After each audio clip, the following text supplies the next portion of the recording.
Hello, everybody. Kimberly here. I hope everybody's doing really well and good. I have to be honest, I'm feeling really good today. However, my leg's in the way, I'm wiggling the table. I'm feeling a little bit of resistance to doing this video. So we'll see how it goes. I don't know why. Today I just feel like there's like this. And to be honest, I kind of know why. It's because Heath is with me. He just joined me and he wants me to talk about stuff that I don't normally really talk about. So we'll see how it goes. I'm just going to do the video. If it doesn't work out, it doesn't work out. And I'll try to connect some other time. He wanted me to talk about this vision that, oh my God, he's like really in my head right now. He wanted me to share this vision that I had the other morning. It was something that I have never really experienced before. I mean, if you guys have been following me for a really long time, I have a lot of visions all the time, but this was really different. And I know that when I was channeling Corey, I think it was, that I was explaining some past life stuff. And I assumed that this vision was something about the past, one of my past lives or somebody's past life. And I just kind of sat with it and I was like, oh, that's pretty funky. And then like I always assume the visions that I have are about me. But then Heath was starting to come in and he was saying that this actually wasn't about me. I was just seeing an example of somebody who, he's saying, watching our videos. I'm going to say our videos because they're not my videos. They're the team's videos. And he's like, just get into it. So I was just kind of in that mode of sleep, awake. And I all of a sudden was on, like, in the middle of this great big ocean. And I was on like some sort of dinghy. And the water was like, it wasn't an ocean blue like you would think, like the Pacific or the Atlantic or whatever. It was an ocean water that you could still look through. And I didn't feel scared. I just felt like this has to end sometime. And I didn't know why I had that feeling. Like if I'm in the middle of an ocean, like this has to end sometime. And I was just alone. And then I would look over the side of the little, like I think it was like a raft or a dinghy. Oh, I have hair that's bothering me just a second. Like a raft or the dinghy I was on. I didn't really know what I was on, floating on in this ocean. And I saw like deep in the depths, I saw like sharks swimming around. And then my bright idea, my really bright idea was to jump in the water and go for a swim. So, and as I'm talking about this, I'm getting like really anxious. So I really don't know why. And I don't even have a heater on in this room. It's only 16 degrees in this room and I'm already getting really, really red and hot. So I guess this really needs to be shared. So I go into the water. I don't jump into the water. I go into the water. I don't really have a fear of anything that's lurking below because I saw the sharks. Yeah, I'll get to that. Yeah. He's showing me pictures of reminding me of what to say. So I'm like wading in this huge deep water. It's like an ocean. And how could I describe the blue? Like I have never seen a blue like that ever, color ever on this planet. Like this blue of the ocean was really crazy. And I could actually, like, I'm seeing it now, like I could see like sharks kind of circling and a lot of like underwater life. So Then I like come to this place in the water and I notice something. And I'm like, oh, that's kind of crazy. And I come closer and it's a body. Sorry. It's a body on some sort of surfboard, and it's a male, and he's laying there on his back on this surfboard, and he's obviously dead. There's no life to him. And I'm like, oh, this is really strange. And I look down in the water as I'm like holding on to this surfboard, and I look down in the water and I can see sharks like swimming around, but they're not really doing anything. They're just kind of there. And I don't have any fear of the sharks. And he's obviously been like dead for a while and he doesn't look very good, but it doesn't scare me. Like I'm completely detached from this man on the surfboard, even though I kind of am getting this feeling that that's me on the surfboard. And yeah, he's just telling me, remind them that it's not my past life, it's somebody who's watching. So I'm describing it as it would have been me, but this isn't one of my past lives. So I'm like, okay, this is strange. And then suddenly I'm kind of brought up so I can watch the scene from above. And I see this man on the surfboard, and like he's just laying on his back. And sorry, I have my light, so I might get circles in my glasses. And I just feel like I want to be freed from this scene. I feel like I've been in this scene for a long time and I just want to be freed from it. So, like, I have this thing, like, I'm just like, how can I free myself? Like, I feel okay. Like, this is it. Like, I don't know why I'm still here attached to this physical body. Like, it's obvious that I'm dead. Like, I need to be freed from this. And then when I had that thought, I went back down into the water, and these gray speckled dolphins came and took me from that scene. And all I remember is that these gray speckled dolphins took me away from that, because now I have the thought that I need to leave here. Like I don't need to be here anymore. Like I need to let this go. The dolphins came and they took me away from this scene. And that's when I came into like awakeness. Like I was awake and I woke up and I was like, that is so strange. And he's saying that,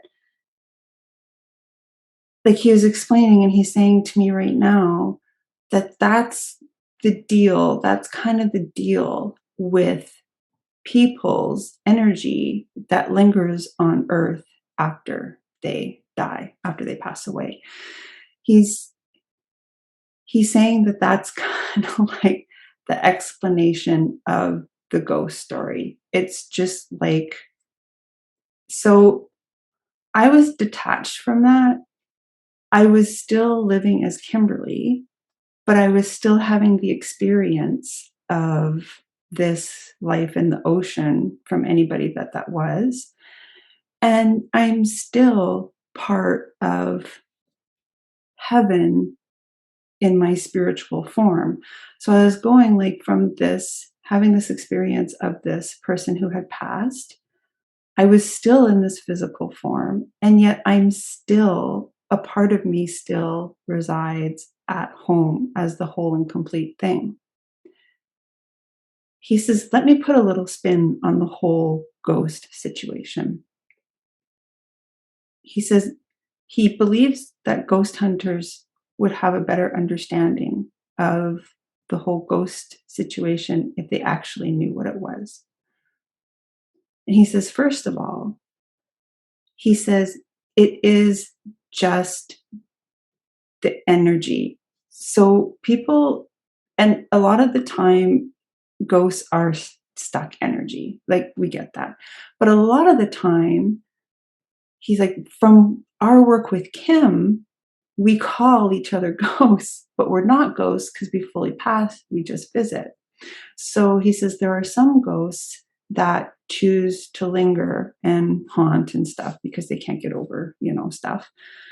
And there's some ghosts that choose to come back and visit.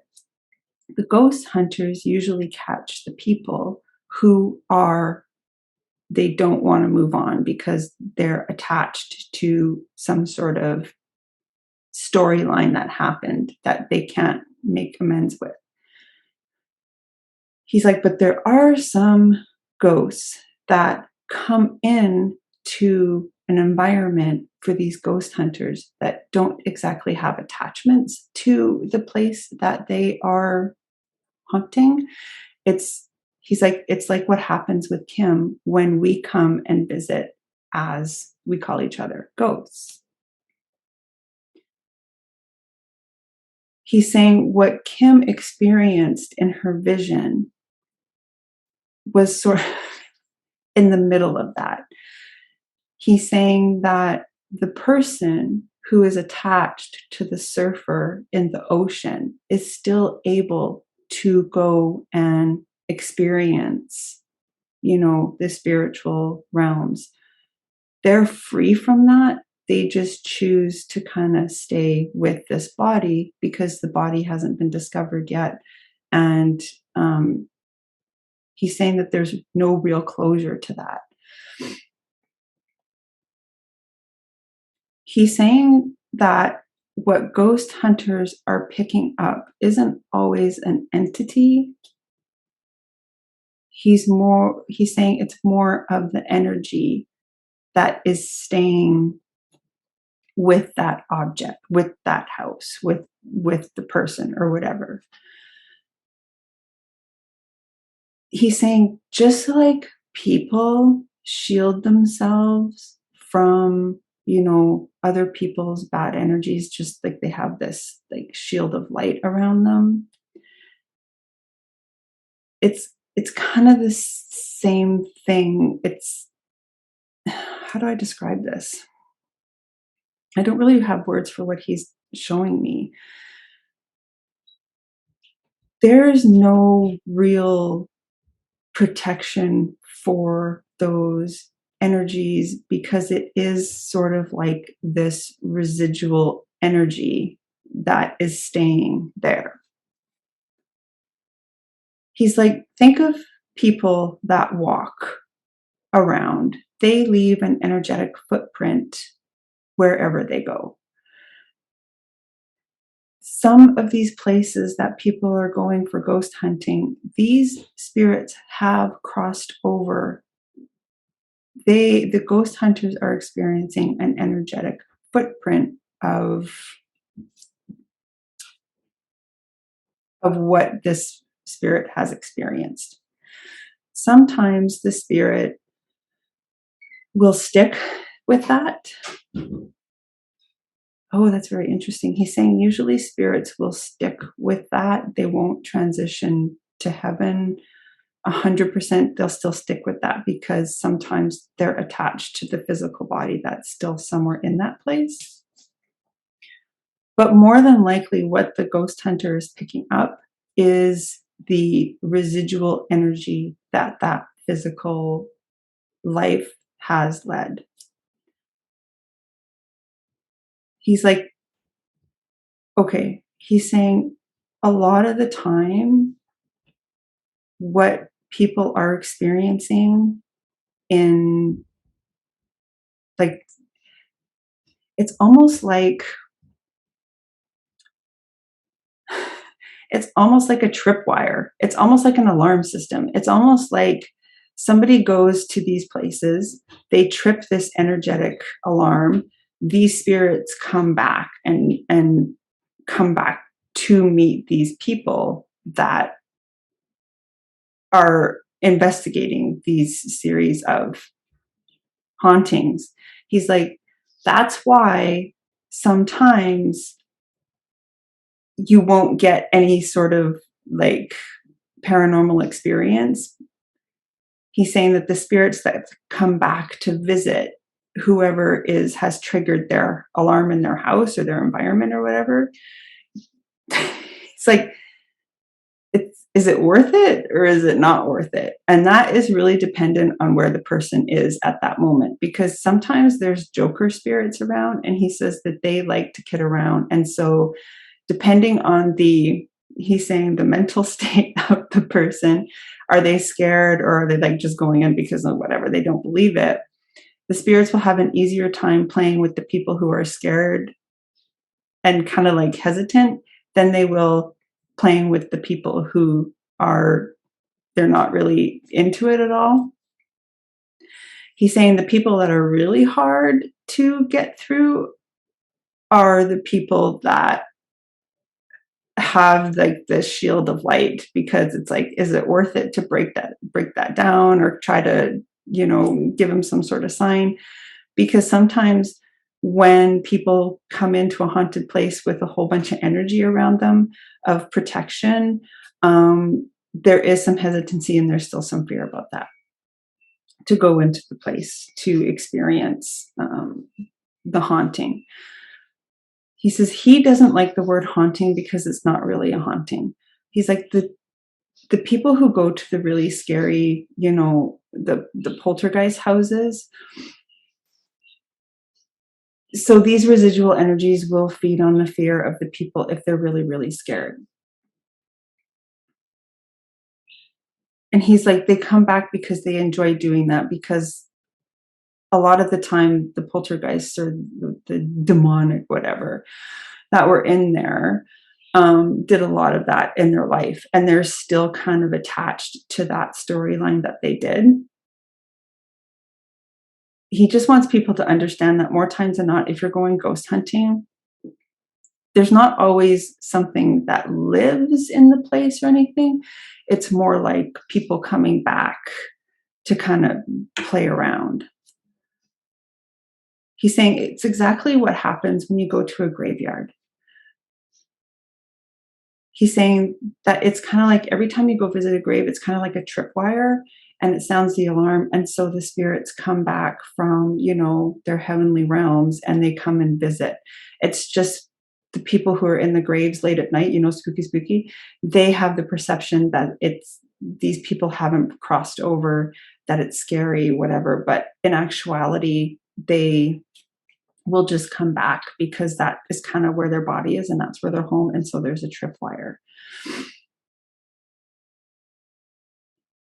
Okay, he's saying that this is going to be a really hard channel for me, Heath, because this is not really like I really don't like this stuff. And he's like, I know. He's saying that, okay, this is kind of like what past life work is all about. He's saying that people have these certain issues going on in their lives and they kind of want to figure it out. And he's saying it's because part of their energy is still with that life, kind of in that ocean of everything, because they can't really say, like, obviously I'm done, like I need to move on from this. It's still within them. Excuse me, I have something in my throat. So he's saying that anybody who wants to dive into past lives is actually diving into the ocean of that experience to try to get closure and try to transition or move on from that storyline, from that body on the surfboard. And he's like, believe it or not, people will experience past lives and past life regression. But the more meaningful ones, the ones that have like a deeper impact, a deeper healing experience, is the one where somebody is actually saying like goodbye to that life because they haven't exactly said goodbye. So he's kind of like, there's a haunting going on within a person because of a past life. So a past life is kind of coming back to haunt them. And he says he's only using the word haunt because it's a word that people will understand. But these lives are coming back to gain closure so both of these people can move on. So the person who's living now is having these past life scenes, past life regressions, so they can leave that energetic footprint in that timeline, have the effect of healing in this timeline, so both can kind of move on to that timeline. Okay. And unfortunately, the lives that people are trying to go back to revisit, to heal something within themselves, are lives that there was a bunch of, he's saying that there was a bunch of turmoil, there was a bunch of pain, there was a bunch of sadness, there was a bunch of, oh, he's like, he can't think of the word. What is the word? Like there's trauma there, there's unhealed hurts there, and it's manifesting in here because this is still bringing stuff back that he says has karma involved. Oh, sorry, my stomach's growling. He's like, that is why people are so interested in visiting past lives, is because karma doesn't have a footing on this planet anymore. And so they need to resolve a lot of this karma right now so they can move on to, he's like, the more factor that everybody's looking for. He's like, if you're having trouble moving on to the more factor, it's because you're still dragging something back from a life that is circling back again to resolve some sort of karma, to resolve some sort of lesson, to resolve some sort of educational experience so that you can move on. Sorry, my daughter's doing laundry. He's like, sometimes people can't put their finger on why they feel stuck, why they feel this pain, why they, constantly just have this feeling that they can't, there's something to move on from, but they can't figure it out. He's like, and a lot of Kim's work in the very beginning was to actually not so much go into a past life regression, he's saying, but to invite those lives into your space and have a conversation with them. He says people get too nitpicky on the details, like names, what they look like, who they were, what they did, who did they know. Okay, he's like, a lot of people get hung up if they were soulmates, twin flames, all of that stuff. He's like, but it's really easy to invite a life into your space depending on the feeling, like, and the niggle, the feeling that you're having, or the pain in your body that you're having, or he's like emotional reactions. So somebody, pissed you off, you had like a huge emotional reaction, you don't know why you reacted that way. And it's not always about you. It's about triggering the energy that you still brought from this life, the haunting that's happening, to be able to forgive and reconcile all that within self. He says people are going to hear Kim's words and say that they're being haunted by some sort of spirit. He's like, that's not true. He doesn't give enough credit. He doesn't give a lot of credit to hauntings. Hauntings are very misunderstood and misplaced because people are automatically attached to the human definition of a haunting. If an energy is coming back to you to forgive, to explore, to work with, whatever it is, he says, it really is a monumental moment to bring down a facet of the higher self, work together to create peace within you and to make yourself one with self. And that's why Kim and Chris were talking about the exploration of being human. This is another part of exploring what it means to be human. The time, he's saying, for the integration of the human and the higher self, it's not going to happen fully for a long time, but there are going to be moments in people's lives where there will be more of that because the spiritual awakening is happening faster and faster. He's saying until 2025. So even though, there's going to be more like this, like the whole integration of the higher self with the human isn't going to happen for a long time. There is still things that are being worked on right now to make that happen. And that's why it's happening now, because the energy is available for all of this to happen. And that's why you're seeing like a lot of uptake in the past life, like past life experiences and stuff, is because that part of you knows that it needs to let go of all of that, that's happened.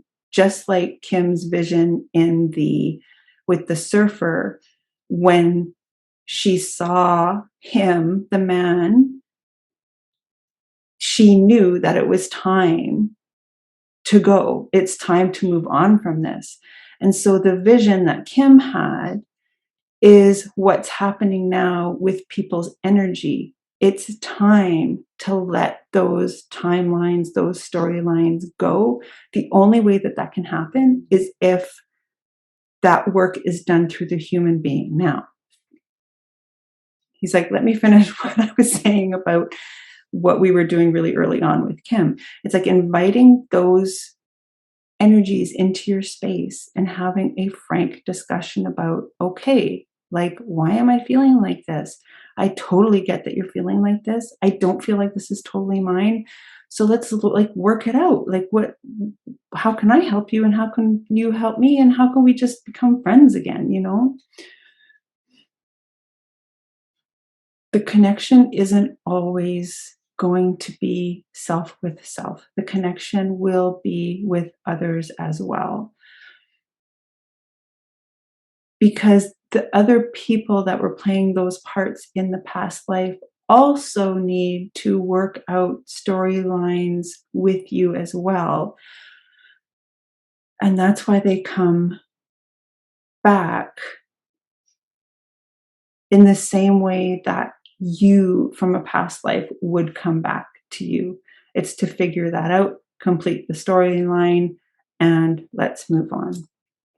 But he's saying, when people meet others from like past lives and it's all rectified and all forgiven, if this past life, if this other person is coming in and they're not going and they're not moving on, it's because not everything has been worked out or forgiven. There's a piece of that is still not being honored in its own right. And he totally gets how people wouldn't know what that would be. And that's why people are so interested in doing these past life regressions. It's like, so let yourself be haunted, but let yourself be haunted in a way that it's like evolution. He's like, I get really excited. Okay, so he's saying that he wants me to talk about where he is.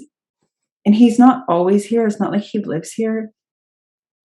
He says he works in a place that is called regret. And a lot of what regret is people's wish or, living in the past or, I shoulda, coulda, woulda. And he's like, regret is an available energy, but regret can be rebuilt as the person that you are now.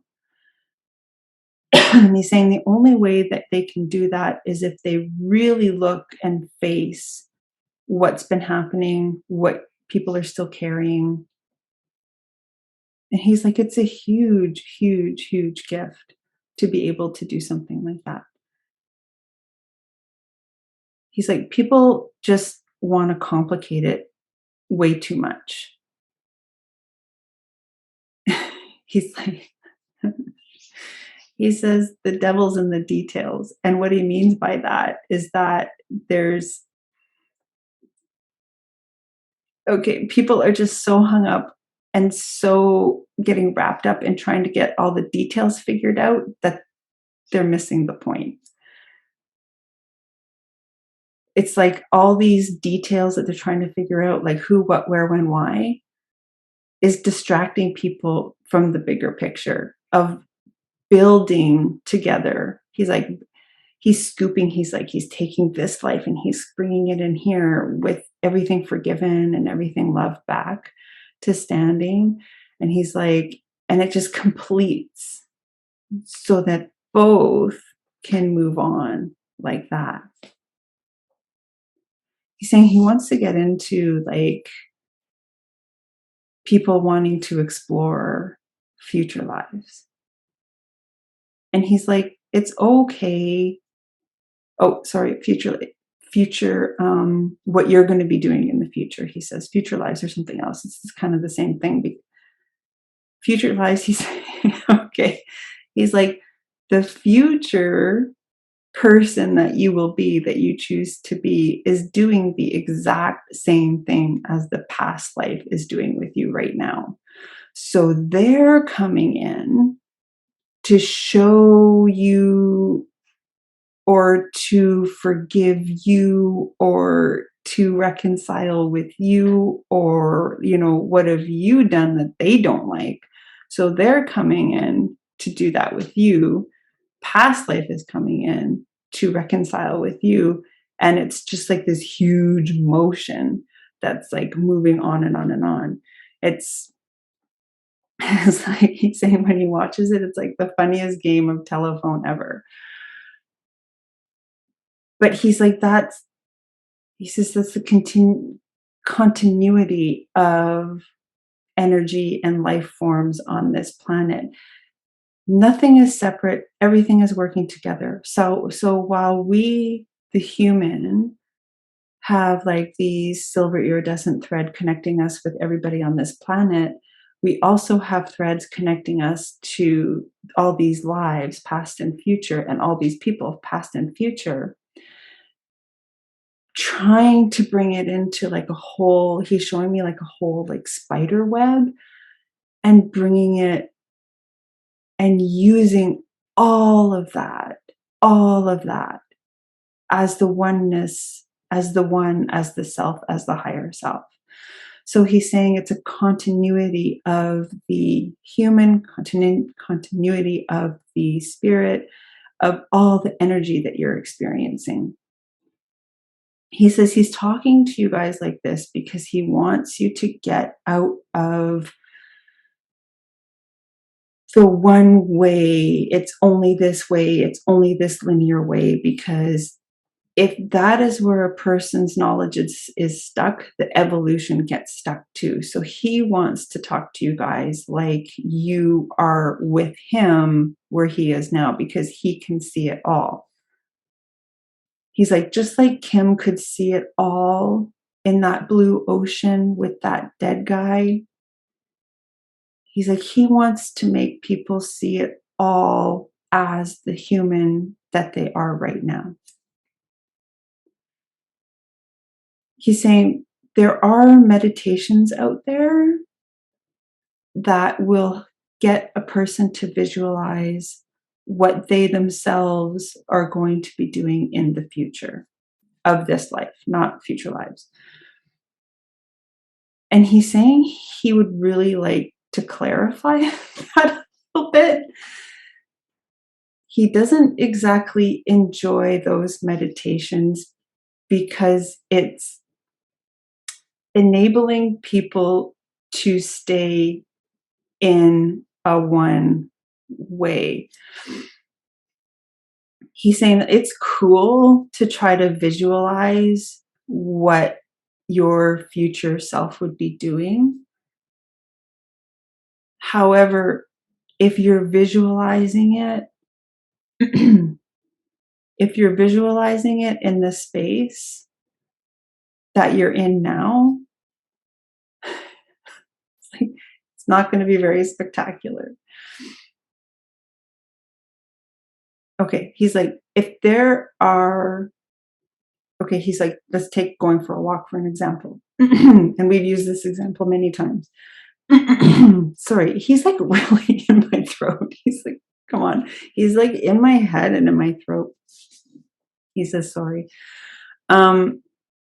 So if a person is going for a walk every day or going to work the same route every day, and they choose to go a different way, or the universe, puts a friggin' car accident in your way, so you need to go another way to work, or, you're going for a walk and you see like a pack of wild dogs just sniffing around.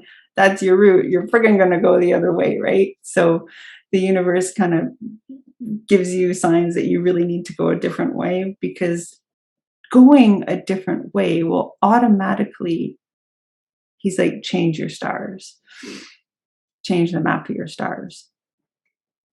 So he's saying that, yeah, meditation to view what your future self is doing, if people are like right in there, he's saying it won't be spectacular, and it'd kind of be like, it's like, oh, okay, well, I guess I'm just going to go do the same thing. Realize, he's saying, realize that within your life, there are so many opportunities that to peg your future self as one thing, he's like, is nearly impossible. Because the universe is conspiring with your higher self to bring you to certain places that sometimes will be a really big surprise, he's saying. People want to go to see psychics to see what the future holds. Even the best psychic cannot tell you what exactly the future holds. They can go on one potential, the potential that is visiting that psychic that day. But in 6 months, if you go see the same psychic and they say something different, it's because you have walked a different route to work, driven a different, or driven a different route to work, or somebody has come into your life that has ultimately changed the direction of your life, he's saying. So to predict the future of a one-way course is very, very impossible. So he's saying, yeah, you can do the meditations to figure out your future self, what you're going to be doing. He's like, it's not set in stone, he says. People,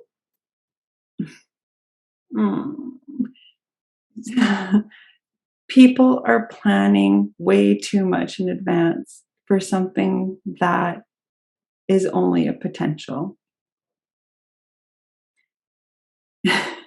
He's like, yes, you need to plan for retirement. You need to plan for, if you have kids, their education. You need to plan to have like stuff paid off before you're not going to work anymore. You need to plan for the future. You need to plan for emergencies. And he's like, that's just like the Groundhog Day people, whatever part of life, he's saying. But there's adventure in allowing yourself to work with your highest self, to work with guides, to work with potential, friends, soulmates coming in to build something that you couldn't even imagine would be happening to you. People forget, he's saying, people forget about, dreaming up one thing. And if you're letting it go to a higher power, how much better it could be. He's saying people get stuck on the mantras of I am, I am, I am, I am, I have, I have, I have, I have. The manifesting mantras without letting it go, without letting it go. Like they're saying it every day. Every time you say something about manifestation, like I have, I have, I have, people aren't leaving space for heaven or angels or guides or your higher self, whatever, miracle makers, to make that bigger than what you're actually trying to manifest right now. He's saying a good way to manifest something is to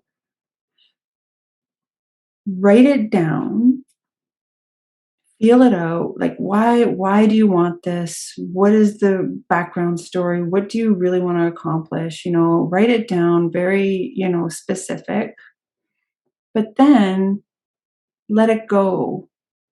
Allow the universe, because you've just put the order in, but the universe wants to make it specifically for you. So you have this idea, you only have this idea, but the potential that the universe sees in everybody is way bigger. So he's saying during the manifestation process, the universe will come in and kind of try to push people out of their comfort zones. That's the point about walking a different way for your daily walks, about taking another path to work, the universe creating some sort of obstacle that you have to go another way. It's because they want to put you on a path that sees bigger than what you can imagine. And he's saying that if you tried to manifest or meditate in a way that gave room for the universe to come in and make bigger what you started, the meditations that you would see when you try to tap into your future self, he said would blow your fucking mind. He said would blow your fucking mind. He said it would be like really like, oh my God, I can't even believe that's true, because that is like so amazing. Like I can't even see myself there yet. That's just so amazing. Like me, like little old me doing that. Oh my God, like wow, right? So he's saying, oh, that's very interesting. He's saying the work that people are doing in the past life, the work that you're doing with your future lives, all of that is actually, so you're working on this over here, the universe is working on this over here. And then when you're done working on this thing here, you're going to go up. The universe is going to work on that. Then you're going to go up. The universe is going to work on that. Then you're going to go up. The universe is going to work. So it's all just going to come together. So the more work you can do with yourself, with your past lives, with your hauntings, with the things that you can't get over, and the future self is doing the same thing with you, it is leaving a huge amount of space to become the ultimate best version of yourself ever.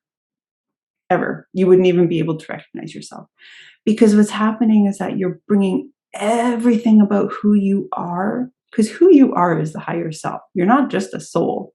All you are is the higher self. It's giving the higher self the opportunity to come in and be all of that. Like, what if in a past life, somebody figured out, I don't know, that they what can I do that won't offend anybody? I don't know.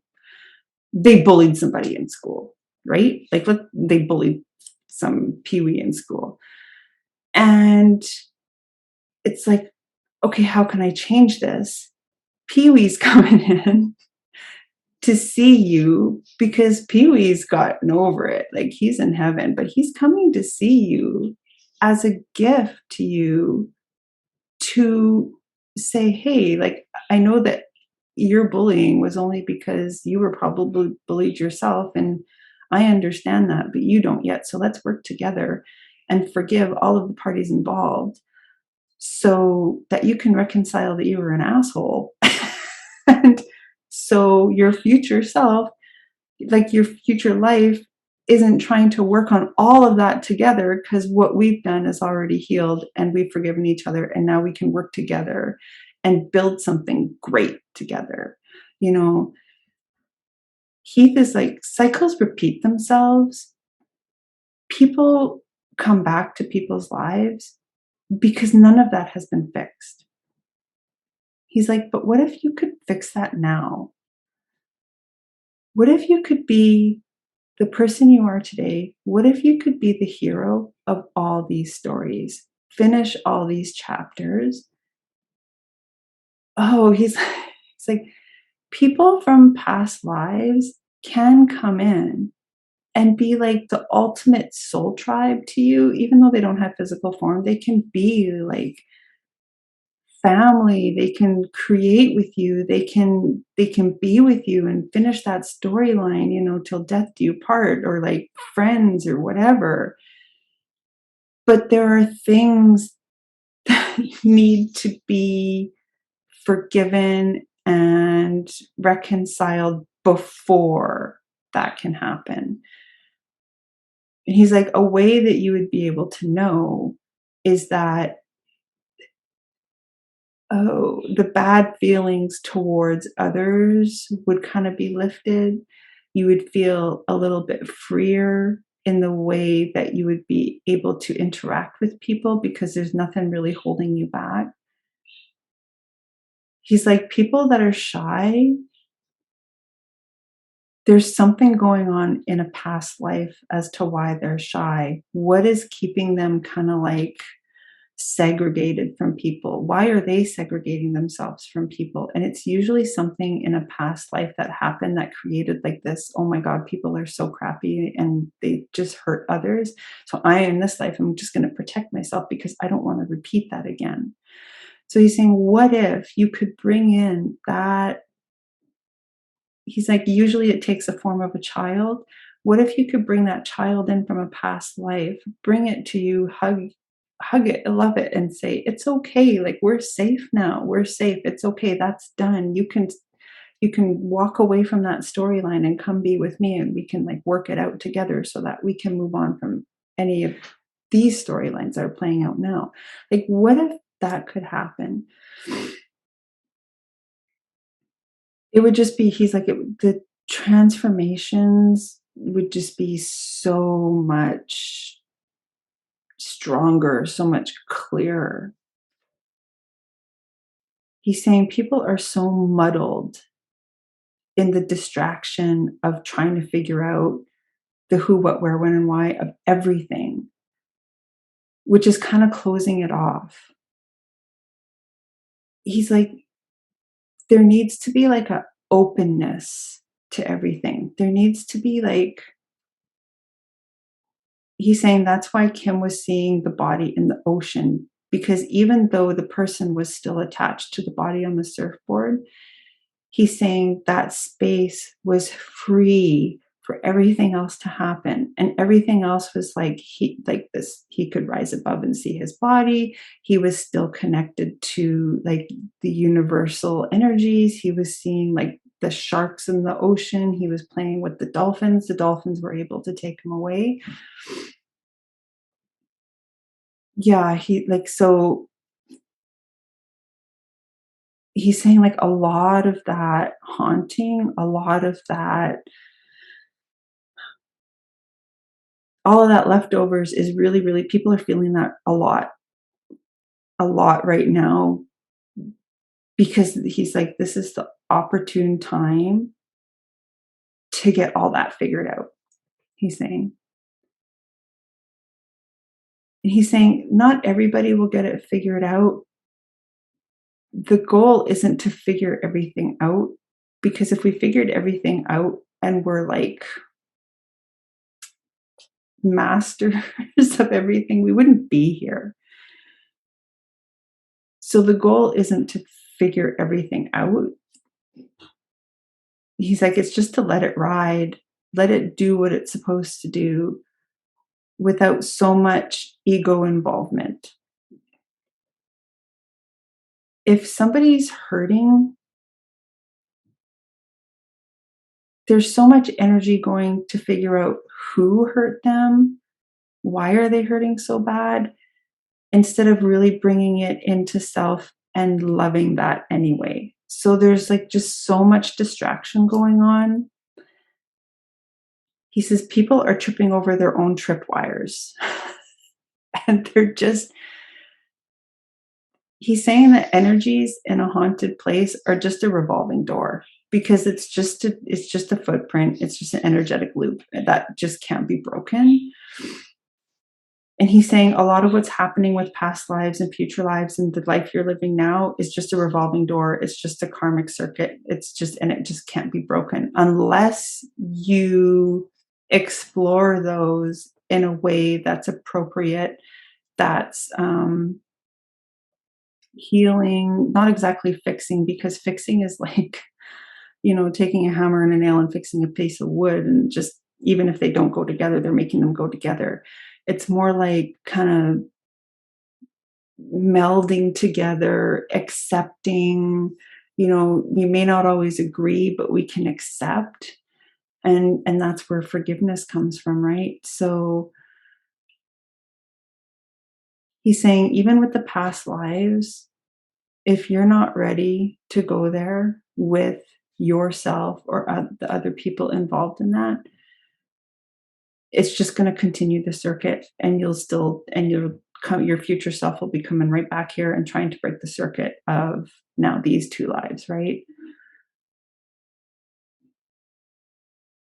So he's like, he loves ghost hunters. He really does. Um, he says a lot of the ghost hunters are able to break the revolving door, like break the circuit. It's I'm getting emotional. They just believe too much in the bad stories, the trauma, the hurt, the pain, which just, it's like, it's giving candy to a baby. It's like they go in there and they just concentrate on the terrible parts and breathe life into the terrible parts and keep the circuit running stronger and stronger and stronger, instead of bringing the tools to break that circuit so that can all be freed. And he's like, there's entertainment value in the horrible cycles, circles, things that can't break. He's like, people going in to, all scared and stuff because they think they're going to be scratched or abused or whatever. He's saying that people who actually like get scratched and abused are really walking into that revolving door and getting stuck in the revolving door, and it's manifesting in physical pain.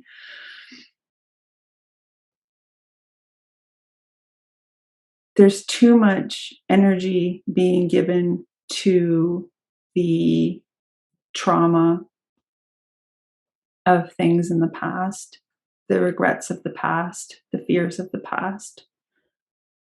And because the earth is in a moment where everything is becoming one, all of that is coming in to, we're feeling that now. We are really feeling that right now. So He's like, if we can touch base with the bits of what's happened that he's showing me, like, getting at the heart of the matter. So he's showing me like this big burly guy, and that's like the outer of this guy is like really big and burly and mean and that's in a past life. And he's coming back. This big burly dude is coming back to it's like anger. Like, okay, he's like, let's use the example of anger. He's coming back as anger. And he's saying, but the human today has the capability of sneaking past that facade of anger and getting to the heart, the inner child of that big burly guy, and not talking to the exterior, the ego of him, but talking to and he's showing me a blonde little boy curled up in a position, rocking and being scared within that man, breaking the defenses, holding that little boy who's rocking and saying, it's okay, you're safe with me, you're safe in this life, you don't have to emotionally react to everything anymore because I got this, let's work together.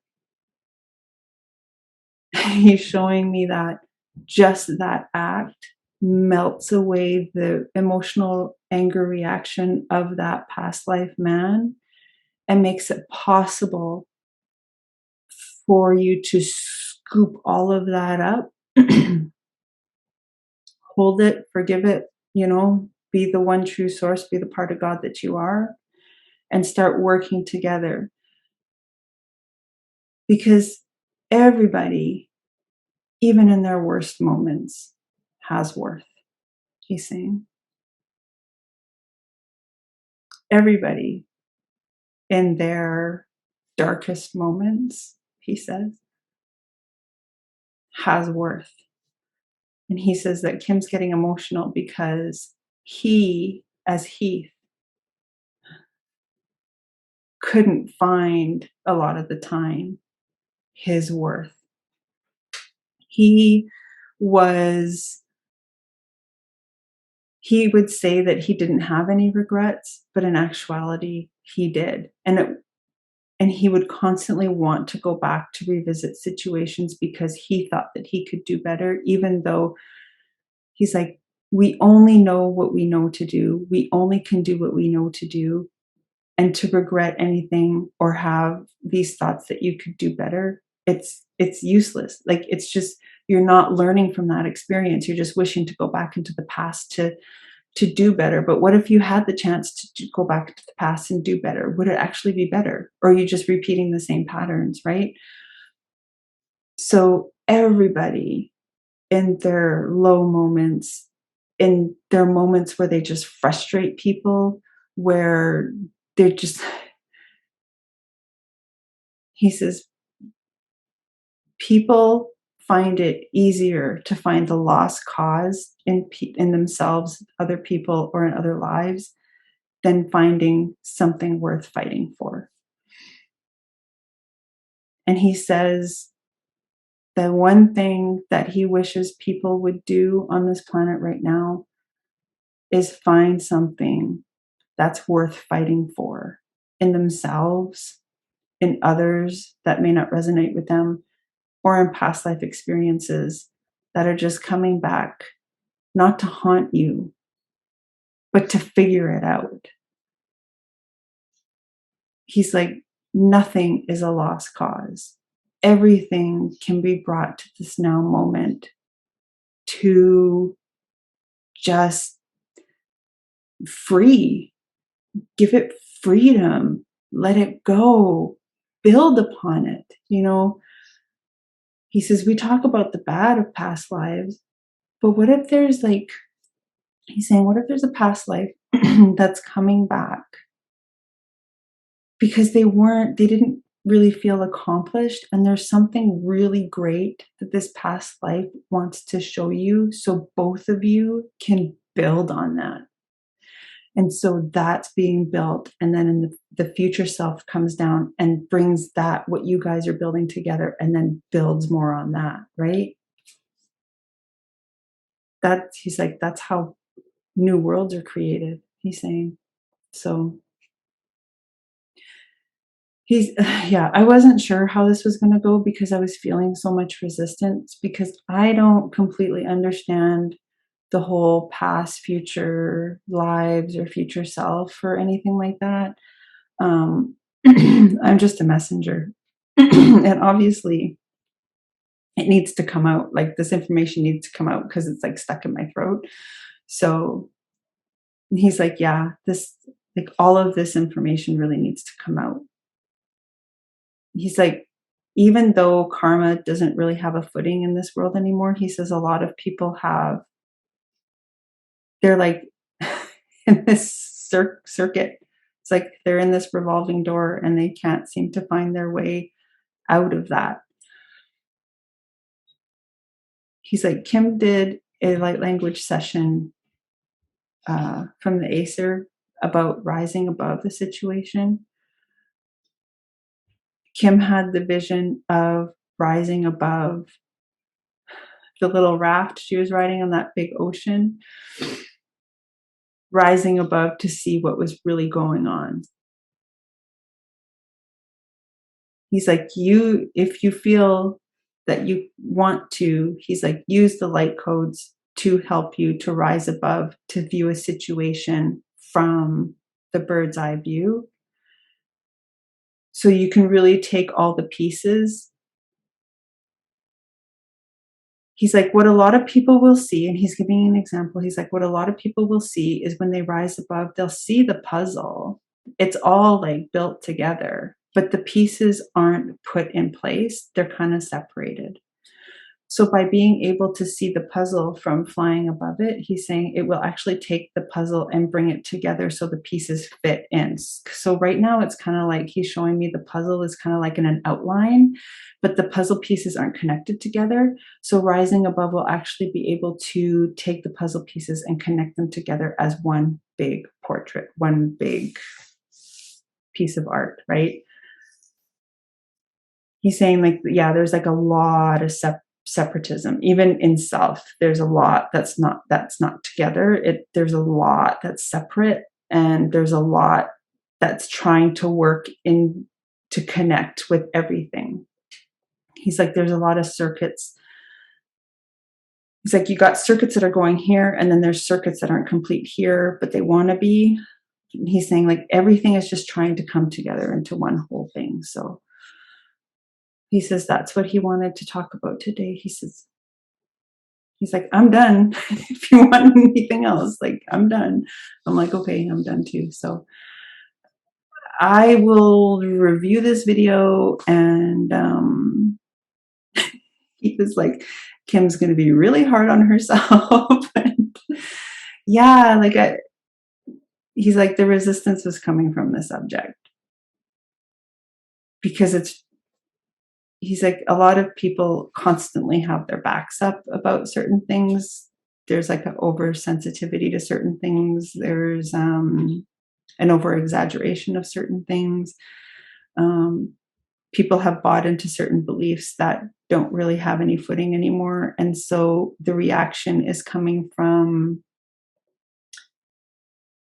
like the self wants to let go of all those beliefs and move into some new energy. But it's really scary to let all those old beliefs go because there's like, he's saying like there's a mourning component, like a grieving component in that. And people don't really like to feel grief.